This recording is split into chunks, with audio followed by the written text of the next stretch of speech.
आज हम पढ़ेंगे एक्सपोनेंट एंड पावर। एक्सपोनेंट क्या होता है, पावर क्या होती है। कोई भी नंबर है तो उस नंबर को हम किस तरीके से उसके पावर्स के फॉर्म में अरेंज कर पाएंगे, इसके रूल्स क्या है, किस तरीके से हम रूल्स को अप्लाई करके और एक्सपोनेंट और पावर वाले क्वेश्चंस को सॉल्व कर पाएंगे।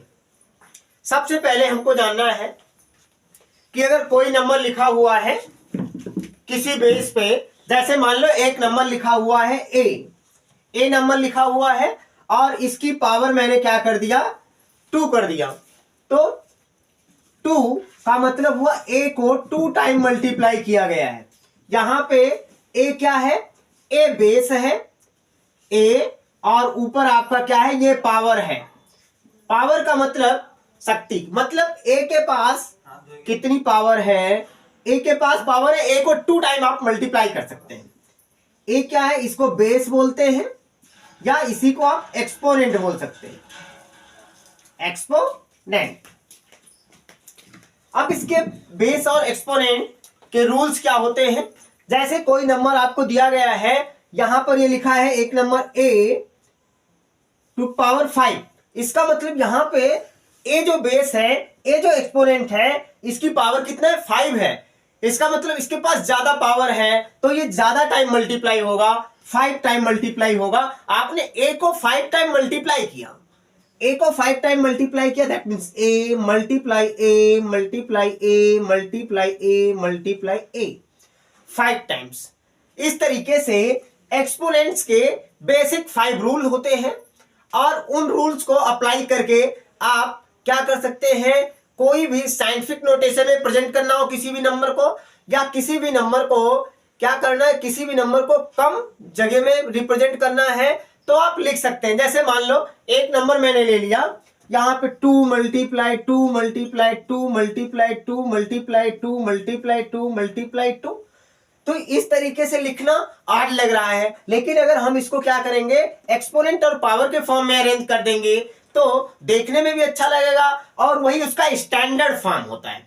ओके, चलिए देखते हैं कितने टाइम लिखा गया है। 1 2 3 4 5 6 7, मतलब 2 यहां पे 7 टाइम लिखा गया है, तो आप इसको लिखेंगे 2 टू पावर 7।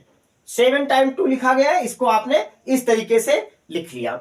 अब एक्सपोनेंट्स के जो लॉ है, लॉज ऑफ एक्सपोनेंट, उनका यूज करके हम क्या करते हैं, हम सॉल्व करते हैं किसी भी वेक्टर, किसी भी डिजिट्स को जो मल्टीप्लाई में दिया गया है या प्लस में दिया गया है।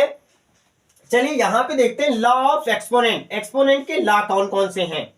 Law of exponent, first law, कोई भी नंबर है अगर उसकी पावर 0 लिखी गई है, मतलब उसकी पावर अगर 0 है तो आप इसको लिख सकते हैं a टू पावर 0। अगर a एक नंबर है, उसकी पावर 0 है, तो इसकी वैल्यू हमेशा क्या होगी, इसकी वैल्यू 1 होगी। ये फर्स्ट रूल है। सेकंड आपका, जैसे मान लो आपका बेस सेम है और पावर अलग अलग है। a की पावर मैंने यहां पे ले लिया m multiply a to power n। यहां पर बेस क्या है, सेम है, लेकिन इसकी पावर अलग अलग है। बेस सेम हो, पावर अलग अलग हो, इन केस ऑफ प्रोडक्ट तो ये क्या होता है, ऐड हो जाता है a to power m plus n। लेकिन अगर एक कंडीशन थर्ड, इसमें मैंने क्या किया, इसमें बेस तो एक ही लिया है, इसकी पावर m लगा दिया और पूरे की पावर एक यहां पे n लिख दिया। पूरे की पावर n लिखा तो इन दोनों का प्रोडक्ट हो जाएगा, मतलब यहां पे मिलेगा a to power mn। Fourth rule जो होता है आपका, इसी का लॉ ऑफ एक्सपोनेंट का फोर्थ रूल, उसमें क्या है, मैं पावर सेम ले लूंगा और बेस क्या होगा, अलग अलग होगा। जैसे a की पावर m मल्टीप्लाई b की पावर m, यहां पे पावर क्या है, सेम है और बेस अलग अलग है, तो ये पावर क्या होंगी, एक टाइम हो जाएगी पावर और बेस मल्टीप्लाई हो जाएगा A B whole to power m।